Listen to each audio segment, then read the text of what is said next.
在今年的台湾灯会伫台中的花圃森林公园来举办，指定的造型光之树正式来献光，超过15米悬，用22条的主结构来架设，向前22个园区，民众会当行入去主灯内底来观赏。啊，那高仔灯以鸟鼠啊带亲为主题，啊，甲扭一个鸟鼠啊，阁会鞠躬，真高水哦。 今年台湾灯会主灯的模型光之树正式公开，由艺术家林顺良操刀。主灯总共有22条主结构，代表台湾22县市。面顶有发光的368蕊的花苞，代表台湾368乡镇区里。2359片心形的树叶啊，更加代表全台湾2359万人。光之树主灯伫台中展出，高度超过15米。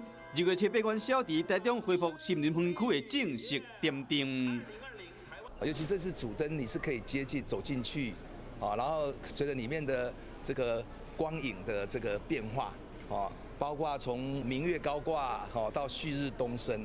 除了大家关心的主灯，囡仔上期待是高下灯以鸟鼠啊带亲做主题，主要是印象面，互囡仔选看是要凹做新郎还是新娘。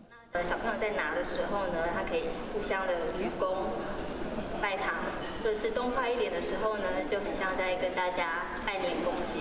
佫会使变成喜洋啊，真高水！台湾灯会当年吸引真侪游客去啊赏灯，今年选伫台中花圃，为2月7、8会展到2月23，每点钟有一场主灯表演，现场卖发高仔灯，好大家感受元宵的气氛。